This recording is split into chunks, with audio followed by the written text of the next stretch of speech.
ఆయన చెప్తూ, ఒక మనుషునికి 8 కుమారులు ఉన్నారంటే 2 కుమారులు ఉన్నారు అంటే ఇప్పుడు 8 ఉన్నారు? 3 ఉన్నారు.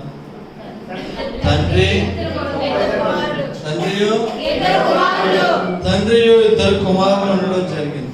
దాంట్లో యంగర్ వన్ ఏంటంట? ఆఖరి వాడు లేదా చిన్నవాడు. ఏం చేశాడు? తండ్రి దగ్గరికి వచ్చి ఏం చెప్పాడంట? చదవండి 12వ వచనం. వారిలో చిన్నవాడు తండ్రి ఆస్తిలో నాకు వచ్చు భాగం ఇమ్మని తన తండ్రిని అడగగా, తండ్రిని ఒక మాట అడిగాడు. జాగ్రత్తగా చూడండి. అడగడం ఏంటి? చిన్న కుమారుడు లేదంటే చిన్నవాడు తండ్రి దగ్గరికి వచ్చి అడిగాడంట. ఏమని అడిగాడు? నాకు ఏంటంట? నాకు వచ్చు భాగము.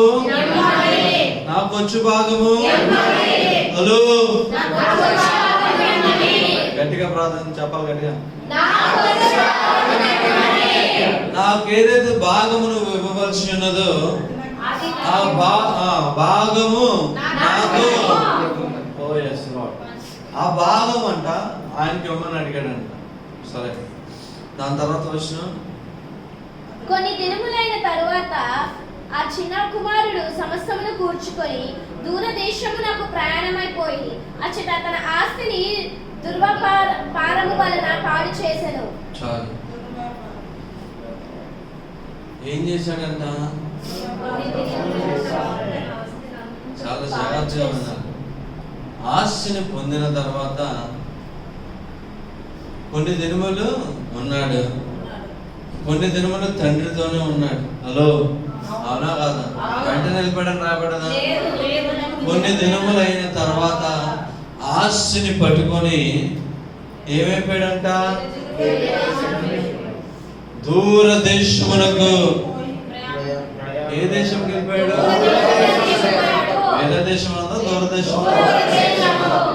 దూరదేశమునకు ప్రయాణం చేసి ఏం చేశాడు? అక్కడ తన ఆస్తిని దుర్వ్యాపారము చేత పాడు. హలో,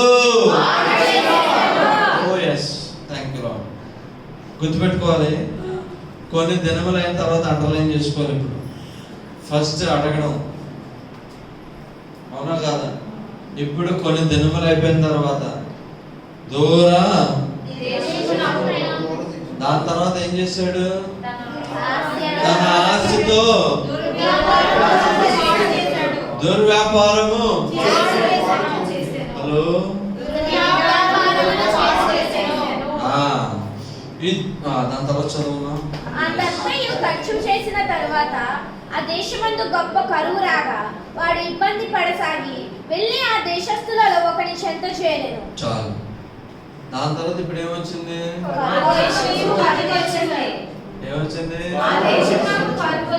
కరువును అండర్లైన్ చేసుకోవాలి ఇప్పుడు మీరు అంతా. కరువును అండర్లైన్ చేసుకున్నారా? కరువు వచ్చిన తర్వాత ఏమయ్యాడు? చెప్పాలి గట్టిగా. కరువు వచ్చిన తర్వాత ఇబ్బంది పడ్డాడు. ఆ ఇబ్బంది పడిన తర్వాత ఆ దేశంలో ఆయన చేరి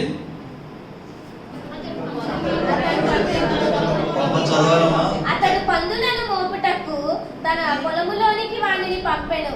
చాలు. ఒకని చెంత చేరి పందులు ఏంటంట? పందులు అండర్లైన్ చేసుకోవాలి. పందులు మేపడం ఒకటి, చేరడం ఒకటి.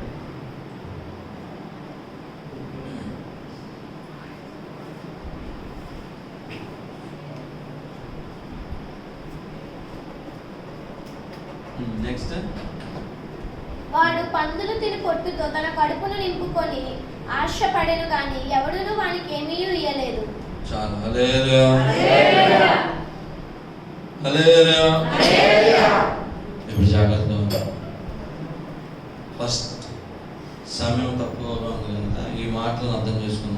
మిగిలిన భాగం మొదటి ఆదివారం కదా, సరే మొత్తం ఇప్పుడే కంప్లీట్ చేసాను 2 గంటలు.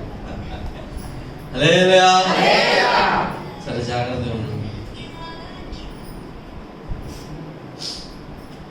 తండ్రి దగ్గర 2 కుమారులు ఉన్నారు. దాంట్లో చిన్నవాడు తండ్రి దగ్గరికి వచ్చి అడుగుతున్నమాట, తండ్రి నాకు కావాల్సిన ఆస్తి నాకు ఇచ్చివేయి. జాగ్రత్త అర్థం చేసుకోండి. పెద్ద కుమారుడు ఆస్తిని అడిగాడా? పెద్ద కుమారుడు ఆస్తిని అడగలే, కానీ చిన్న కుమారుడు మాత్రం ఏమి అడుగుతున్నాడు? ఆస్తిని అడగసాగాడు. ఆస్తిని అడగడమే కాదు, కానీ ఆస్తిని అడిగిన తర్వాత ఏం చేశాడంట? కొన్ని దినములు అయిపోయిన తర్వాత ఏమైపోయాడు? తండ్రిని విడిచిపెట్టి దూర దేశంలోకి వెళ్ళిపోయాడు. సరే, దూర దేశంలోకి వెళ్ళిపోయిన తర్వాత ఏం చేశాడు? సంపాదించిన ఆస్తినంతాతో వ్యాపారం చేసి ఏం చేశాడు?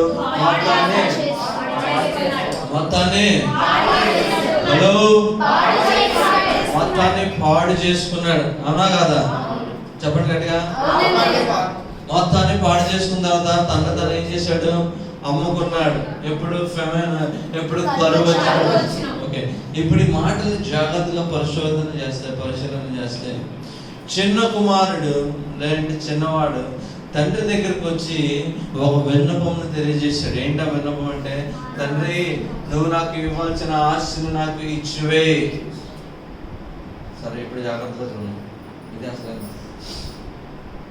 తండ్రి దగ్గర 2 ఉన్నారా లేదా? తండ్రి దగ్గర ఆస్తి ఉంటే అది ఎవరికి చెందుతుంది? 2 కుమారులకి చెందుతుంది. అయితే ఈ చిన్నవాడు వచ్చి తండ్రి నాకు ఇవ్వాల్సింది నాకు దయచేయి అని అడగాల్సిన అవసరం ఉన్నదా? అడగకపోయినను తండ్రి తన కుమారునికి ఇవ్వవలసినది ఇచ్చేవాడై ఉన్నాడు. అవునా కాదా? హలో. అయితే సమయమునకు ముందే కుమారుడు ఒక ఆశ కలిగి ఉన్నాడు. ఏం ఆశ కలిగి ఉన్నాడు? తన ఆస్తి కొరకు. ఒక సమయం ఉన్నది, తండ్రి చేత ఏర్పరచబడిన సమయం ఉన్నది. ఓకే, ఆ సమయంలో తండ్రి తండ్రి ఎవరి కొరకు సంపాదిస్తున్నాడంట? హలో, ఏం సంపాదిస్తున్నాడు? కుమారుల కొరకు ఆస్తిని సంపాదిస్తున్నాడు. మా మెన్స్ ఫెలోషిప్ లో ఆల్రెడీ మేము మాట ధ్యానం చేసాం, మీకు తెలియదు. పితరులు ఏంటంట? ఆస్తి ఎవరికి ఇవ్వాలి? పిల్లలకి ఇవ్వాలి. అవునా కాదా? ఎవరు ఇవ్వాలి? పితరుల యొక్క ఆస్తి కష్టాలు. తండ్రి ఎంత కష్టపడాలి? పిల్లలకు ఆస్తి సమకూర్చడం కష్టపడాలి. ఆచార ప్రకారం, జూయిష్ ట్రెడిషన్ ప్రకారం that is the responsibility of father. Okay, ఇప్పుడు మనం అక్కడికి వెళ్ళదు. కానీ ఎందుకు మీకు ఎక్స్ప్లెయిన్ చేస్తున్నానంటే, భలే చెప్పారండి, మీకు ఎలా తెలుసండి అని అంటారేమో అని చెప్తున్నాను. వేరే దగ్గర ఉంది, అసైన్మెంట్ చేసి తీసుకురండి. ఓకే, ఏంటి అసైన్మెంట్? పితరుల ఆస్తి. ఓకే, ఏంటి అసైన్మెంట్? ఓకేనా? హలో, ఎక్కడ ఉన్నారు అందరూ? చెప్పాలి గట్టిగా. మా పురుషులు ఎవరు సమాధానం అడగద్దు. మీరు సొంతంగా అసైన్మెంట్ చేసేసాం. ఎందుకంటే తండ్రి కష్టపడి ఒక ఆస్తిని సంపాదించాడు. అది ఎవరికి ఇవ్వట కొరకు? కుమారులకి ఇవ్వట కొరకే. అవునా కాదు? మీకు అర్థం కాదు. తండ్రి ఇంకా ఉన్నాడు, తండ్రితో పాటు 2 కుమారులు జీవిస్తున్నారు. ఇంతలోనే తండ్రి సంపాదనను చూసి కుమారుడు వచ్చి అడుగుతున్న మాట ఏంటో తెలుసా? తండ్రి నువ్వు నాకు ఇవ్వాల్సింది ఇచ్చివే, నువ్వు నాకు ఇవ్వాల్సిన భాగమును. ఏంటి అడుగుతున్నాడు? జాగ్రత్త. సమయమునకు ముందే కొన్ని ఆశలు మీరు కలిగి ఉంటే దానిని మీరు హ్యాండిల్ చేయడం మీకు తెలియదు. దాన్ని ఎలా సంరక్షించుకోవాలో మీకు తెలియదు. హలో, చిన్న కుమారుడు యవనములో ఉన్నాడు. యవనములో అనుభూతి లేదు. పెద్ద కుమారుడు అడగలే. పెద్ద కుమారుడు అడిగాడా? నా తండ్రి దగ్గర నా ఆశ సేఫ్గా ఉంటుంది, నా తండ్రి తర్వాత నాకు వస్తుందని అనుకున్నాడు. చూద్దాం ఏమనుకున్నాడు పెద్ద కుమారుడు. పక్క కాసేపు ఆలోచిద్దాం. ఓకే, కానీ చిన్న కుమారుడు మాత్రం ఒక ఆశ కలిగి ఉన్నాడు. ఏం ఆశ కలిగి ఉన్నాడు? ప్రభువా, తండ్రి నీ ఆస్తి నాకు కావాలి. తండ్రి దగ్గర ఏం ఆశపడ్డాడు? హలో, తండ్రి దగ్గర ఆయన ఆశపడ్డది ఆస్తిని మాత్రమే ఆశపడ్డాడు. మన జీవితాలలో మనం తండ్రి దగ్గర ఏం ఆశిస్తున్నాం? ఎలా చెప్పగలుగుతున్నావయ్యా నువ్వు ఆశపడ్డాడంటే, తండ్రి తన నైతిక స్వభావం బట్టి పిల్లలకి ఆస్తి అప్పగించడానికి ఇష్టపడ్డాడు. అవునా కదా? తన తదనంతరం వీళ్ళనామ రాజ్యం ఈ లోకంలో మీరు అర్థం చేసుకున్న ప్రజెంట్ టైంలో అంటే ఏం చేసేవాడు? ఆస్తిని విభజించి పెద్ద కుమారుడికి చిన్న కుమారుడికి ఇచ్చేవాడు. కానీ తండ్రి యొక్క ఉద్దేశమును, తండ్రి యొక్క చిత్తం కంటే ముందు ఒక ఆశ కలిగి ఉన్నాడు. ఏంటి ఆశ? అయా నీ ఆస్తి కావాలి. సరే, ఆస్తిని పొందుకున్న తర్వాత ఇప్పుడు ఏం చేశాడు? తండ్రిని విడనాడుటకు ఇష్టపడ్డాడు. తండ్రిని ఎలా విడిచిపెట్టాడో తెలుసా? దూర దేశములకు పోయి తండ్రి నివాసంలో ఉన్న పట్టణంలో నుండి వ్యాపారం ప్రారంభించాలని ఆశపడలే. తండ్రి ఉండాల్సిన పట్టణంలో ఉండి తండ్రి నాకు ఇచ్చిన ఈ ఆశతో వ్యాపారం చేయాలని ఆశపడలే. కానీ తండ్రిని ఎరగని దూర దేశములకు పోయి ఈ తండ్రి ఎవరైతే ఆశించాడో ఆ తండ్రిని ఎరగని వారు ఎవరైతే ఉన్నారో ఆ ప్రాంతములకు పోయి ఏం చేయాలని ఆశపడ్డాడు? నాకు ఇంకా అర్థం కావట్లేదండి. ఏ వ్యాపారం చేశాడంట? హలో, మీకు ఇంకా అర్థం కాలేదు. చదవడం మంచి మాట రాబడ్డారు. దూరదేశంలోకి పోయి దుర్వ్యాపారములకు. హలో, వ్యాపారం అంటే ఏంటి? బిజినెస్. దుర్వ్యాపారం అంటే ఏంటి? Bad business. అవునా కదా? చెడు వ్యాపారం. ఎక్కడికి పోయాడంట? వ్యాపారం అంటే ఒక బిజినెస్ అంటే బతకడం. వ్యాపారం చేశాడంటే ఏదో షాప్ ఓపెన్ చేశాడు, కొట్టు పెట్టాడని దాని ఉద్దేశం కాదు, లిటరల్ మీనింగ్. ఓకే, దాని జీవన విధానం గురించి, లైఫ్ స్టైల్ గురించి రాయబడ్డదండి. అర్థమవుతుందా? మీ తర్వాత ఇంకా అర్థమవుతుంది లాస్ట్కి. ఓకే, సరే. ఎక్కడ పెట్టాలని ఇష్టపడ్డాడు? హలో, చెప్పాలి గట్టిగా. తండ్రి ఏ దేశంలో అయితే ఉన్నాడో ఆ దేశంలో పెట్టడానికి ఇష్టపడలే. కానీ ఆ దేశమును విడిచిపెట్టి దేశము కాని దేశములకు పోయి ఏం చేయాలని ఆశపడుతున్నాడు? నివాసము చేయాలని ఆశపడుతున్నాడు. మీకు ఇంకా అర్థం కాదు? ఇప్పుడు చెప్తాను చూడండి, మీకు అర్థమైంది. ఫర్ ఎగ్జాంపుల్, మన సొంతూరులో తండ్రి ఉన్నాడండి. మనకు సొంతూరు ఒక ఉంది. ఆ ఊరిలో వ్యాపారం కానీ ఆ ఊరిలో నివాసం చేసిన కష్టం వచ్చినప్పుడు ఎవరు వస్తారు ఇమీడియట్ గా? చెప్పండి. సరే, తండ్రిని నువ్వు విడిచిపెట్టి ఉండాలని ఇంటి బయట ఉన్నావు, తండ్రిని విడిచిపెట్టి ఉన్నావు. కానీ తండ్రిని ఎరిగిన ప్రతి ఒక్కరు ఏం చేస్తారు? నాన్న, మీ నాన్న నాకు తెలిసి కనుక నీకు ఒక మాట చెప్తున్నాను నాన్న, నువ్వు వెళ్తున్న మార్గము తప్పు, దెబ్బలు తగులుతాయి. చెప్తారా చెప్పరా? హలో, చెప్తారా చెప్పరా? అరే నాన్న, ఇగో ఈ మార్గం గుండా వెళ్తున్నావు, అక్కడ అది ఉంటుంది ఇది ఉంటుంది, జాగ్రత్త. నీకు ఈ విధంగా తండ్రి మాట నీకు వినడానికి ఇష్టం లేదు. ఎందుకు? నువ్వు తండ్రిని విడిచిపెట్టావు. తండ్రి ఇచ్చే ఆశీర్వాదం నీకు కావాలి, కానీ ఆయనతో నివాసము చేయాలని ఆశ నీకు లేదు. ఆ నివాసం చేయాలని ఆశ లేదు. కానీ ఇంకేంటంట? తండ్రి ఎక్కడైతే ఉన్నాడో ఆ ప్రాంతం విడిచిపెట్టి వేరే ప్రాంతంకి వెళ్ళిపోవాలని ఆశ కలిగి ఉన్నాను. ఎందుకు? తండ్రి ఎక్కడైతే ఉంటున్నాడో అక్కడ నేనుంటే నాకు స్వేచ్ఛ ఉండదు. ఆహా, ఎందుకు స్వేచ్ఛ ఉండదు? తండ్రిని ఎరిగిన ప్రతి ఒక్కరు వచ్చి ఏం చెప్తారు నాకు? హలో,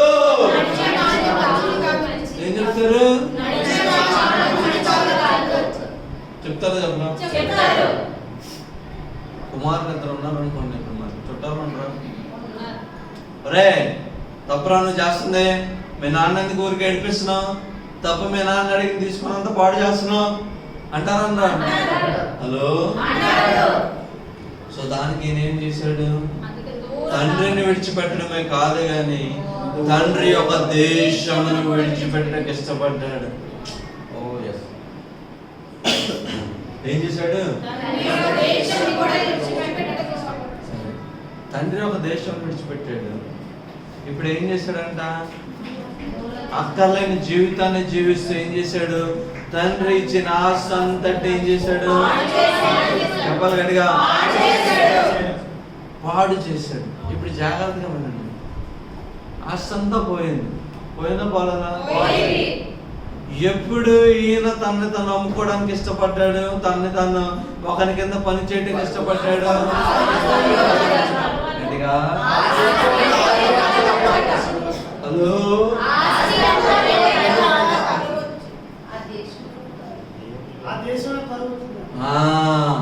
ఎప్పుడైతే కరువు వచ్చినదో అప్పుడు గ్రహించాడు, నా దగ్గర కరువు రాకపోతే మీకు అర్థమవుతుందా? అక్కడ మాట రాయబడలేదా? చదవండి. అదంతయు ఖర్చు చేసిన తర్వాత దేశమందు గొప్ప కరువు రాగా వాడు ఇబ్బంది పడసాగి వెళ్ళి ఆ దేశస్తులో ఒకని చెంత చేరెను. చాలు. హల్లెలూయా. అదంతా ఖర్చు అయిపోయిన తర్వాత ఏమొచ్చింది? ఇప్పుడు మీకు అర్థం చేసుకోవాలన్నమాట. అది ఉన్నప్పుడు కరువు వచ్చింది అనుకోండి, for example. Okay, thank you lord. 1000 రూపాయలు నీ దగ్గర ఉన్నాయి. ఓకే, 1000 రూపాయలు అంటే చాలా తక్కువ అంటాము. 1000 కోట్లు ఉన్నాయి మీ దగ్గర. ఎన్ని ఉన్నాయి? 1000 కోట్లు ఉన్నాయి. ఇప్పుడు మొత్తం కరోనా వచ్చింది అనుకోండి, మళ్ళీ లాక్డౌన్ అన్ని పెట్టి ఉద్యోగాలు ఏమి లేవు, మీకు ఏమైనా బాధ ఉంటుందా? 1000 కోట్లు నీ దగ్గర ఉన్నాయి కనుక కరోనా వచ్చినా కరువు వచ్చినా నువ్వు గుర్తెరగలేవు. నువ్వేం చేస్తావు? నీ విచ్చలవిడి తనముతో ఇంకనూ జీవితాన్ని కొనసాగిస్తుంటావు. హలో. సో ఈ కరువు ఎప్పుడు వచ్చింది? ఖర్చు పెట్టింది.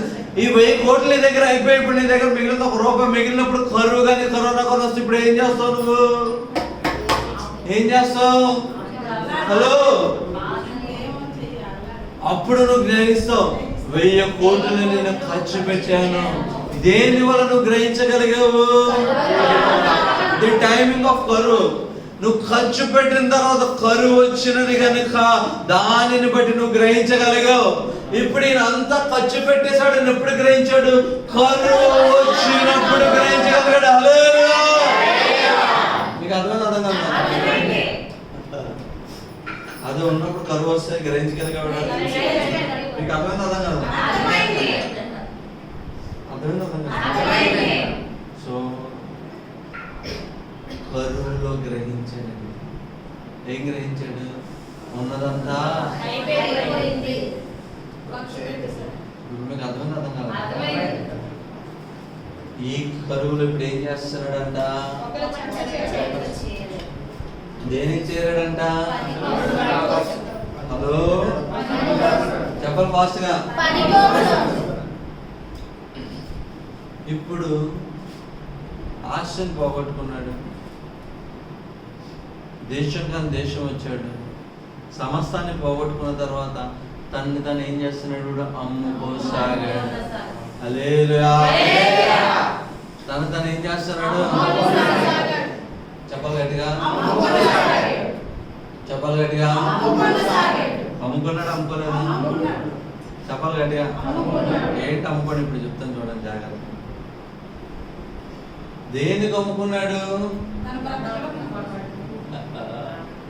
ఏ పని చేస్తున్నాడు? యూదులకి అతి ఇష్టమైన యానిమల్ ఏంటి? పందుల. యూదుల ఆచారం ప్రకారం అతి ఇష్టమైన గొర్రెలు. అవునా కాదా? యూదులకి హేయకరమైన జంతువు ఏది? పంది.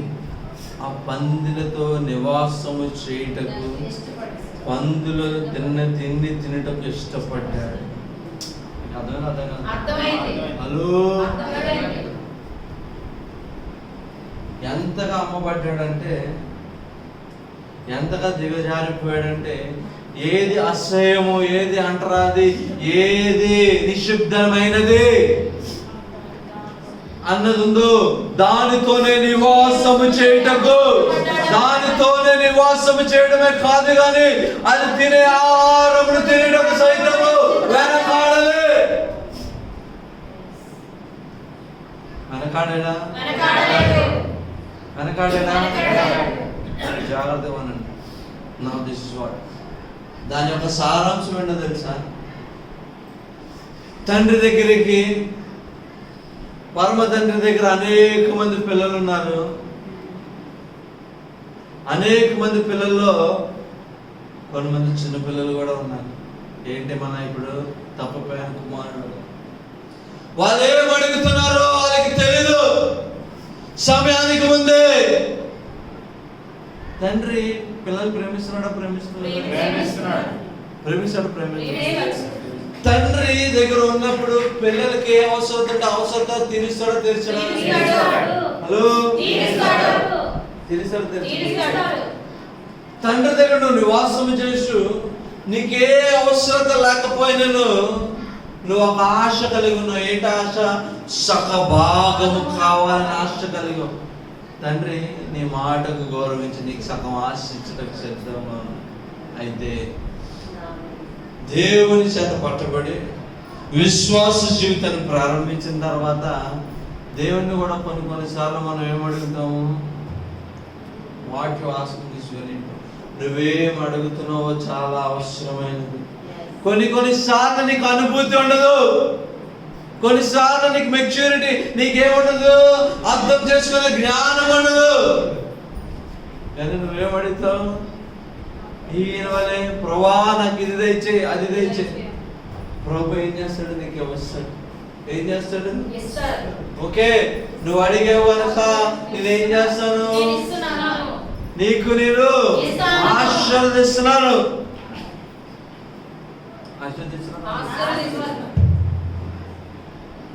కేవలం అడిగాడు కనుక ఏమైపోయింది? ఇవ్వడం. పొందుకున్న తర్వాత ఇచ్చిన తండ్రితో నివాసము చేయటకి ఇష్టపడలే. ఏం చేస్తున్నాడు? ఆశీర్వాదం పొందుకున్నాడు కదా, దేవుడిని విడిచిపెట్టి బ్యాక్కి వెళ్ళిపోదాంలే. ఎవరిని విడిచిపెట్టి? దేవుణ్ణి. ఎందుకు? తండ్రి కుమారునితో జీవిస్తున్నప్పుడు, కుమారుడు తండ్రితో జీవిస్తున్నప్పుడు కుమారుడు దేని కొరకు ఆశపడాలి? తండ్రితో సహవాసము చేయడానికి ఆశపడాలి. ఆ సహవాసమును విడిచిపెట్టి తండ్రి యొక్క ఆస్తి మీద మాత్రమే ఆశపడ్డాడు.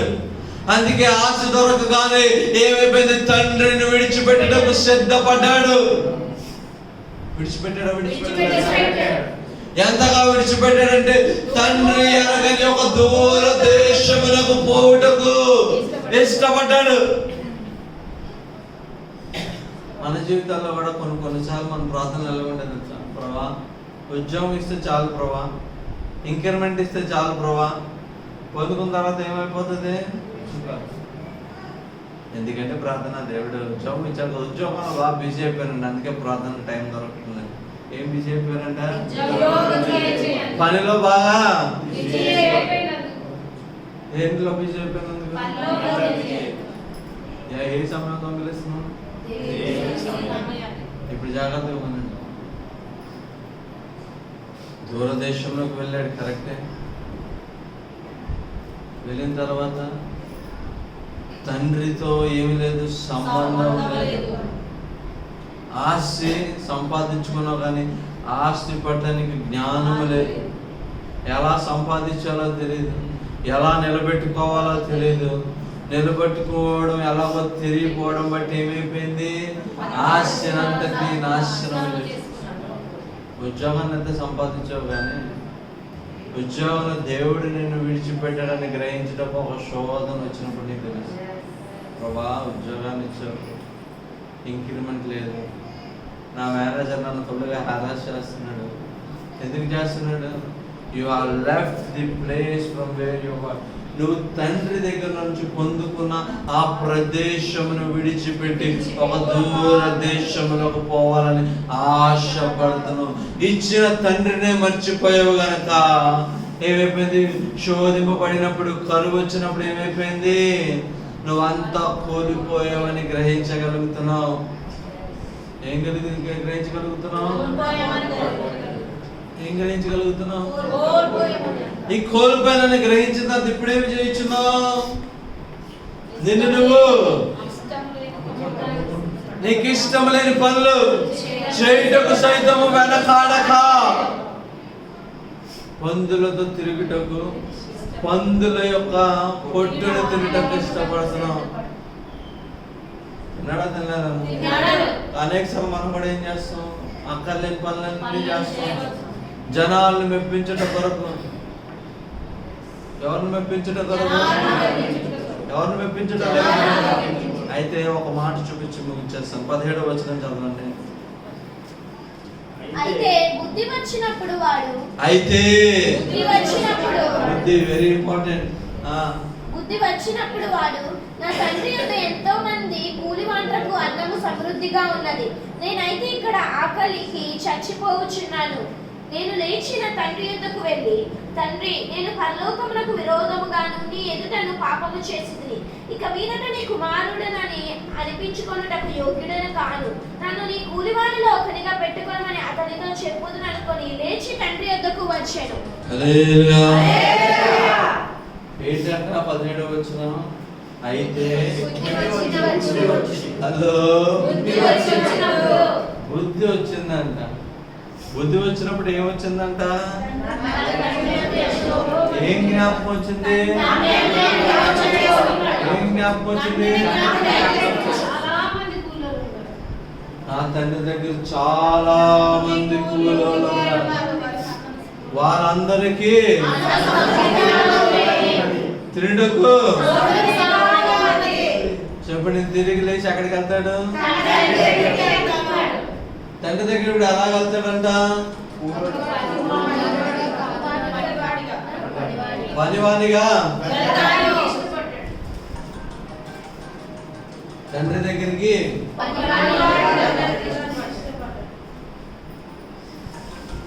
కరెక్ట్ బుద్ధేనా? చాలా జాగ్రత్తగా ఉంది. ఎప్పుడైనా బుద్ధి వచ్చింది అనుకుంటున్నాడు. ఏంటా బుద్ధి? తిరిగి నా తండ్రి దగ్గరికి వెళ్ళాలని బుద్ధి వచ్చినది. అయితే ఆ బుద్ధిలో ఏం గ్రహించగలుగుతున్నాడు? ఆ గ్రహింపులో బుద్ధి అంటే గ్రహించగలిగాడు. ఏం గ్రహించగలిగాడు? ఒక నిమిషం కళ్ళు మూసుకోగానే జ్ఞాపకం వస్తుంది. నా తండ్రి నన్ను ఏ విధంగా ప్రేమించాడు, నన్ను ఎలా ప్రేమించాడో తెలుసా? నన్ను అత్యధికంగా ప్రేమించాడు. ఎందుకో తెలుసా? నా తండ్రి ఇంటి వారిలో పనులు సైతము తినటకు ఆహారం పొదుపు చేయలేదు. అంత సమృద్ధి ఉన్నది నా తండ్రి దగ్గర. ఉన్నదా లేదా? అటువంటి ప్రేమను నేను విడిచిపెట్టి ఏం చేస్తున్నాను? పందుల గుంపులో నివాసము చేస్తున్నాను. అయితే ఈసారి తండ్రికి వెతుక్కోవడానికి నేను వెళ్తున్నాను కదా, రిటర్న్ వెళ్ళిపోతాను కదా. ఈసారి నేను అలా వెళ్తాను, కుమారుని కింద కాదు కానీ ఒక పనివాని కింద, ఒక దాసుని కింద వెళ్ళి అడుగుతాను. ఎవరి కింద?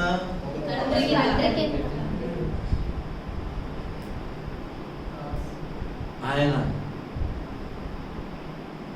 గ్రహింపులోకి ఎలా వచ్చాడో తెలుసా? ఎప్పుడు వచ్చాడో తెలుసా? తప్పు చేశాడు. చేశాడే చేయలేదు? విడిచిపెట్టి వచ్చేసాడు.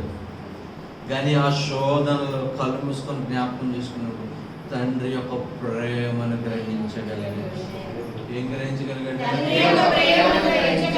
ఎలా చెప్పగలుగుతున్నానో తెలుసా? నేను తప్పు చేసినప్పటికీ నా తండ్రి దగ్గరికి నేను వెళ్ళి, ఇగో నన్ను పనోడి కింద పెట్టుకోమంటే నా తండ్రి ఏం చేస్తున్నాడు? పనోడి కింద నన్ను ఏం పెట్టుకుంటాడు? ఈ పశ్చాత్తాపంలోకి ఎలాగొచ్చాడో తెలుసా? చదవండి ఒకసారి. ఏంటంట వచ్చి 18వ వచ్చిన ఏం చెప్తాడంట?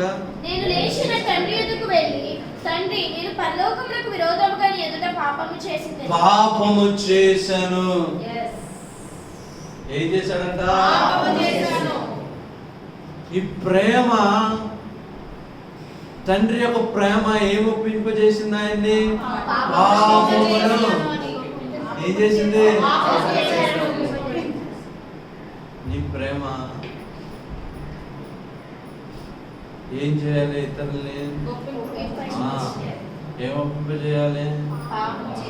అది హల్లెలూయా. పాపం చేశాను ఒప్పింపజేయాలా? జాగ్రత్తగా తప్పమా. కుమారుడు వెళ్ళిపోయాడు, విడిచిపెట్టాడు. ఆ కష్టకాలంలో ఆయన జ్ఞాపకం చేసుకున్నాడు. ఏం జ్ఞాపకం చేసుకున్నాడు? తండ్రిని జ్ఞాపకం చేసుకోకముందు ఏం చేసుకుంటున్నాడు? ఆయన ప్రేమను జ్ఞాపకం చేసుకోగలిగాడు. ఎందుకు తెలుసా? అరే, ఈ పనోడి కింద నన్ను ఏం చేస్తాడు? పంది భోజనం తినిపిస్తున్నాడు, కానీ నా తండ్రి ఇంట్లో పనోళ్ళు ఏం తింటున్నారు? సమృద్ధిగా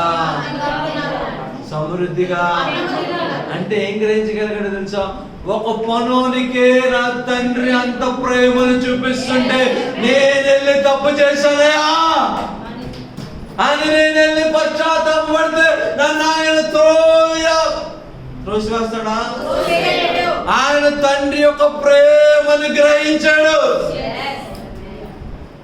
ఎంతగా ప్రేమను గ్రహించాడంటే, ఏ అర్హత లేని పనునికి సైతం నా తండ్రి తన అపారమైన ప్రేమను చూపిస్తున్నాడు కనుక నేను సైతము వచ్చి, తండ్రి, నీ ఎదుట నేను తప్పు చేశాను అని చెప్పినప్పుడు ఆయన నన్ను అంగీకరిస్తాడు. కుమారునిగా కాకపోయినను పనివానికి అంగీకరిస్తాడు.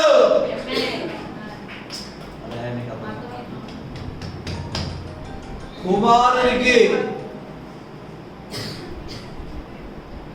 పశ్చాత్తాపం ఎలా కలిగిందో తెలుసా? తండ్రి యొక్క ప్రేమ. దేని బట్టి? దేని బట్టి?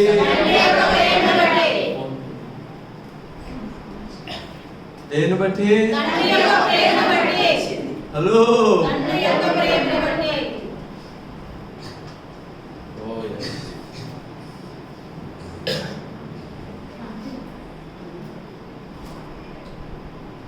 కుమారుడు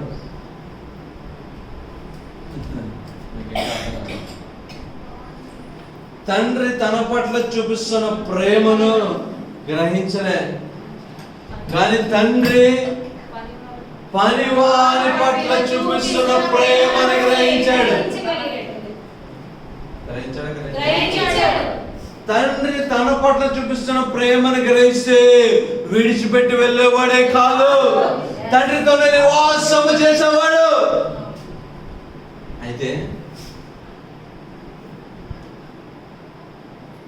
అయితే ఈ ప్రేమను గ్రహించడానికి ఏమైపోయింది? ఒక దూర దేశంకు వెళ్ళాల్సిన అవసరం వచ్చిందా? రాలేదు. మొట్టమొదటిసారి ప్రేమను గ్రహించేవాడైతే తండ్రితోనే ఉంటాడు, అవునా కదా? ప్రేమను కోల్పోయాడు కనుక, ప్రేమను గ్రహించలేదు కనుక ఒక దూర దేశమునకు పంపవేయబడ్డాడు. ఎలా పంపవేయబడ్డాడు? స్వతహా తన కోరికల ద్వారా, ఇచ్చల ద్వారా ఏమైపోయాడు? వెళ్ళిపోయాడు. ఏది నడిపించింది ఆయన్ని? తన సొంత. అయితే గ్రహింపులోకి వచ్చినప్పుడు ఏం గ్రహిస్తున్నాడు? తండ్రి నన్ను అంతగా ప్రేమించాడన్న మాటను కాదు, కానీ ఏం గ్రహించాడు? తండ్రి నా పనివారిని. ఎవరినంట? హలో, చెప్పాలి గట్టిగా. ఏంటంట? ఆ ప్రేమను గ్రహించాడు. ఆ ప్రేమ ద్వారా పశ్చాత్తాపంలోనే నడిపించబడ్డాడు. నీకు ఇంకా అర్థం కాదు. ఆయన ఒక ప్రేమను గ్రహిస్తున్నాడు. ఏంటి ఆ ప్రేమ? కింద పని వారికి తండ్రి చూపించే ప్రేమ. ఆ ప్రేమను ఎప్పుడైతే గ్రహించగలిగాడు వెంటనే అర్థమైపోయింది, ఓ నేను చాలా తప్పు చేశాను.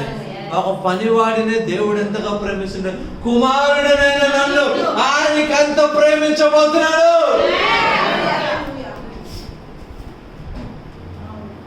వెంటనే తప్పు తెలుసుకున్నాడు. తండ్రి దగ్గరికి వచ్చి ఏమంటున్నాడు, అయ్యా ఏమంటున్నాడు ఆయన,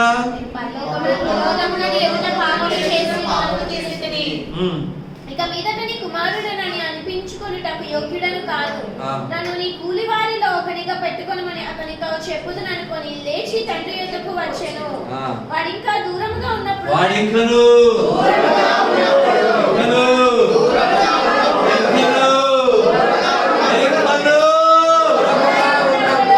దూరంగా ఉన్నప్పుడు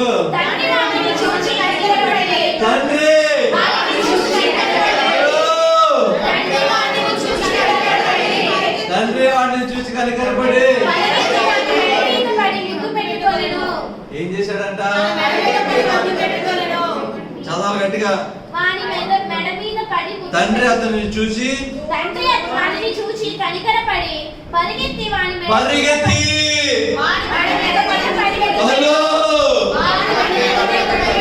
పరిగెత్తడం మర్చిపోతున్నారు మీరు.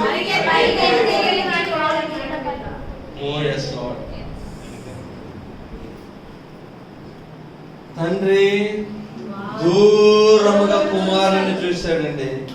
కుమారుని చూసి దేంతో నింపబడ్డాడు, దేంతో నింపబడ్డాడు, దేంతో నింపబడ్డాడు. చదవాలా మాట కనికరముతో, కంపాషన్తో నింపబడ్డాడు. దేంతో నింపబడ్డాడు, కనికరముతో నింపబడ్డాడు. నింపబడ్డమే కాదు కానీ ఆ కనికరంతో నింపబడిన తర్వాత పరిగెత్తుకొని వెళ్ళదు. ఎక్కడికి వెళ్ళాడంట, ఎవరి దగ్గరికి, వస్తును ఒకరి తలం పెండ తెలుసా, నా తండ్రి పని వారిని ప్రేమిస్తున్నాడు కదా, భోజనం పడుతున్నాడు కదా, తిండుంటే చాలు, నేను 3 పూటలు తింటానులే. కానీ తండ్రి కుమారుడు రావడం చూసి కనికరముతో నింపబడి పరిగెత్తుకొని పోయి హత్తుకొని ముద్దు పెట్టుకున్నాడంట.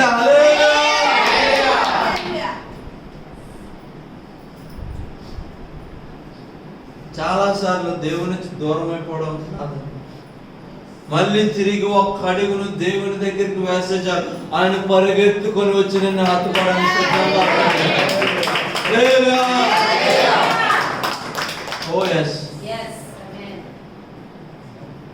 ఒకే ఒకరు. ఇప్పుడు పిల్లడు వచ్చాడా, రెండో కుమారుడు వస్తున్నాడా, తండ్రి పరిగెట్టుకొని వచ్చాడా, మానవుడు మాత్రం ఎలా వద్దా, ఎలా తిడతాడా, పడతాడా, తండ్రి మాత్రం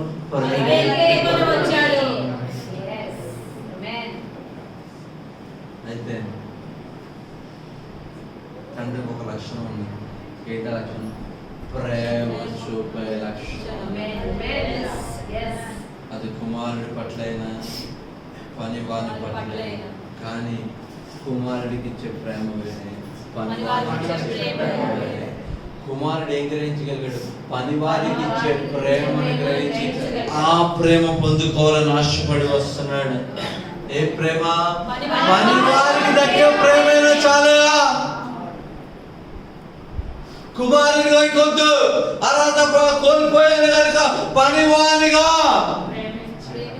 ఆ ప్రేమ నాకు చాలు. అయితే ఈయనంటున్నాడు, పరిగెత్తుకొని వెళ్ళి ఏం చేశాడంట, కౌగిలించుకొని అక్కడ మంచి మాట రాయబడి చెప్పండి. పరిగెత్తి వాని మెడ మీద పడి ముద్దు పెట్టుకొనెను. అప్పుడు ఆ కుమారుడు అతనితో, తండ్రి నేను పరలోకమునకు విరోధముగా నీ ఎదుటను పాపము చేసితిని, ఇక మీదట నీ కుమారుడనని అనిపించుకొనుటకు యోగ్యుడను కాననెను. అయితే తండ్రి తన దాసులను చూచి ప్రశస్త వస్త్రమును త్వరగా తెచ్చి వీరికి కట్టి వీని చేతికి ఉంగరము పెట్టి పాదములకు చెప్పులు తొడిగించుడి, క్రొవ్విన దూడలు తెచ్చి వధించుడి, మనము తిని సంతోషపడదము. ఈ నా కుమారుడు చనిపోయి ఈయన కుమారుడు మరలా బ్రతికెను. చనిపోయాను. హలో నెక్స్ట్ తప్పిపోయి దొరికెనని చెప్పాను. హల్లెలూయా. చనిపోయి తప్పిపోయి ఏ విధంగా సంబోధించాడు? ఈ నా కుమారుడు.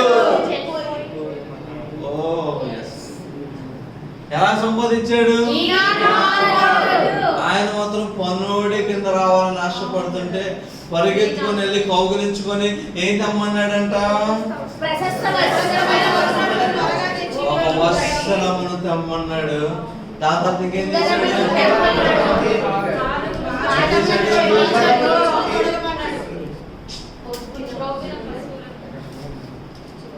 ఒక వస్త్రం తెమ్మన్నాడండి, ఒక ఉంగరం తెమ్మన్నాడు. నెక్స్ట్ ఇంకా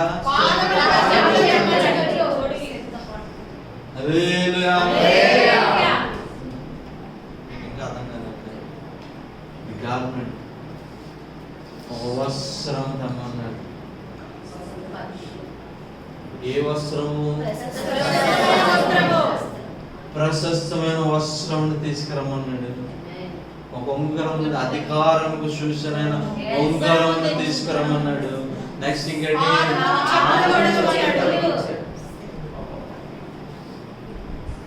పనివాని కింద ఏ అధికారం లేకుండా పని చేసుకొని బతకాలని ఆశతో వస్తున్న కుమారునికి తండ్రి ఏమిచ్చాడో తెలుసా? తప్పు అయిపోయిందని కానీ పట్టుకొని కౌగులించుకొని ఫస్ట్ ఏమిచ్చాడు? వస్త్రం. పాత రోత వస్త్రం తీసివే, ఒక నూతన వస్త్రం ఇవ్వబోతున్నాను. ఆ నూతనమైన వస్త్రంతో పాటు నీకు ఒక అధికారం ఇవ్వబోతున్నాను. ఏమిచ్చాడు? ఉంగరమును తొడిగాడు. ఇక ముందు సంచరించాలి కదా, అందుకే ఏమిచ్చాడు? చెప్పులను ఇచ్చాడు. ఈసారి నడువు కానీ చెప్పులు.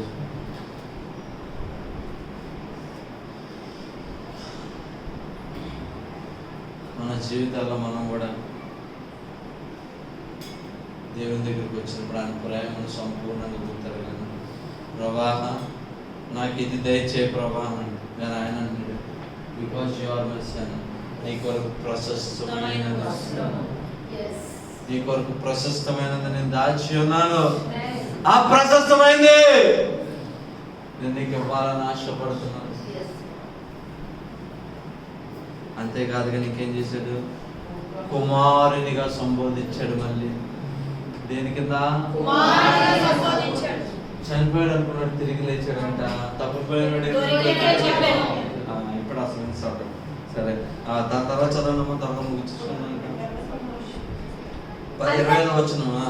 అంతటా వారు సంతోషపడసాగి. అప్పుడు అతని పెద్ద కుమారుడు పొలములో ఉండెను. వాడు పొలము నుండి వచ్చుచు ఇంటి దగ్గరకు రాగా వాద్యములను నాట్యమును జరుగుట విని దాసులలో ఒకని పిలిచి ఇవి ఏమిటని అడగగా ఆ దాసుడు అతనితో, నీ తమ్ముడు వచ్చి ఉన్నాడు, అతడు తన యొద్దకు సురక్షితముగా వచ్చినందున నీ తండ్రి క్రొవ్విన దూడను వధించెననెను. అయితే అతడు కోపపడి లోపలికి వెళ్ళనొల్లకపోయాను గనుక అతని తండ్రి వెలుపలికి వచ్చి లోపలికి రమ్మని బతిమాలుకొనెను. అందుకతడు తన తండ్రితో, ఇదిగో ఇన్నేళ్ల నుండి నిన్ను సేవించుచున్నానే, నీ ఆజ్ఞని నేను ఎన్నడూ మీరలేదే. అయినను నా స్నేహితులతో సంతోషపడినట్లు నీవు నాకెన్నడూ ఒక మేక పిల్లనైనా ఇయ్యలేదు. అయితే నీ ఆస్తిని వేశ్యలతో తినివేసిన ఈ నీ కుమారుడు రాగానే వీరి కొరకు క్రొవ్విన దూడను వధించును చెప్పాను. అందుకతడు, కుమారుడా, నీవెల్లప్పుడూ నాతో కూడా ఉన్నావు, నావన్నీ నీవి, మనము సంతోషపడి ఆనందించుట యుక్తమే. ఈ నీ తమ్ముడు చనిపోయి తిరిగి బ్రతికెను, తప్పిపోయి దొరికెనని అతనితో చెప్పాను. 31వ వచనం అండర్లైన్ చేసుకున్న అందరూ ఏంటంట? కుమారుడా, నీవెల్లప్పుడూ నాతో కూడా ఉన్నావు, నావన్నీ నీవి. సరే, తండ్రి అయిపోయింది, తండ్రి స్వీకరించాడు అనుకుంటే ఇప్పుడు ఏంటంటే పెద్ద కుమారుడు వచ్చాడంట.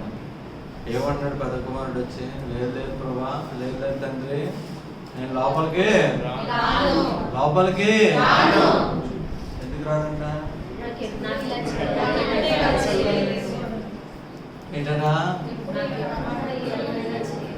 నీ కుమారుడు అయితే తప్పిపోయి అంత తిరిగి వచ్చాడు. నేనైతే ఎప్పుడు నీతోనే ఉన్నాను, నీ మాట నేను జవదాట్లే కానీ నన్ను సెలబ్రేట్ నా స్నేహితులతో కలిసి ఆనందించిన ఒక చిన్న చెప్పాలి గట్టిగా మేకపిల్ల కూడా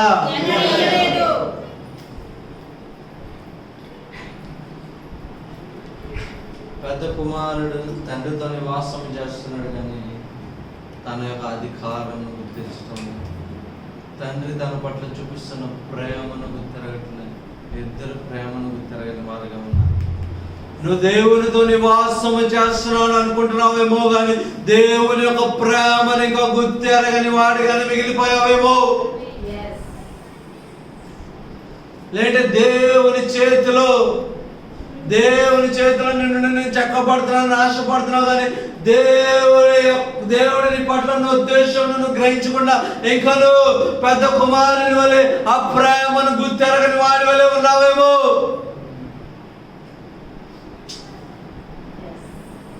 తప్పిపోయిన వాడు తిరిగి వస్తే సంతోషపడాల్సింది పోయి తండ్రి మీద ఏం చేస్తున్నాడు?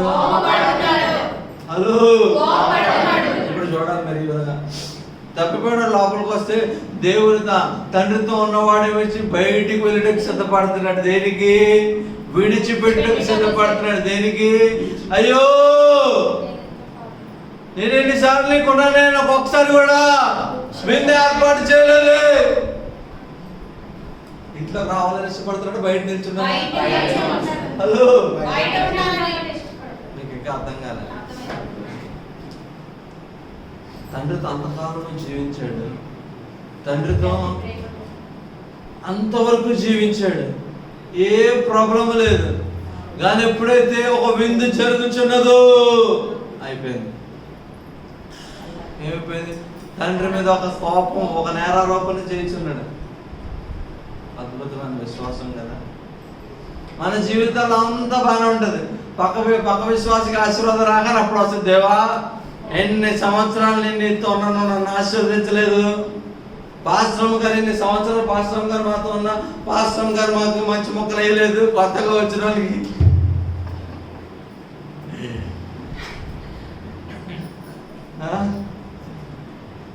అర్థం కాదు. పెద్ద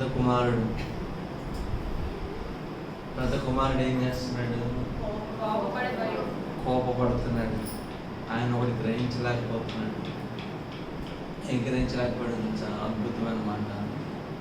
నువ్వు ఎన్ని రోజులు నాతో ఉన్నావు కనుక నాతో ఉన్నదంతా ఏం ఉపయోగపడుతుంది కదండి. కుమారుడా, నీవు ఎల్లప్పుడూ నాతో కూడా ఉన్నావు, నావన్నీయు నీవే.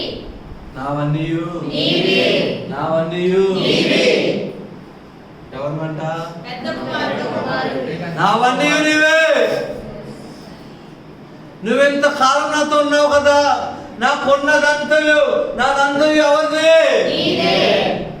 అదే మీకు ఇంకా అర్థం కాలే.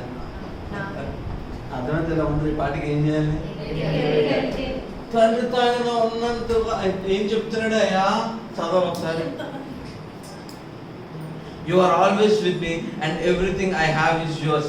నువ్వు నాతో కూడా ఉన్నావు, నాదంతయు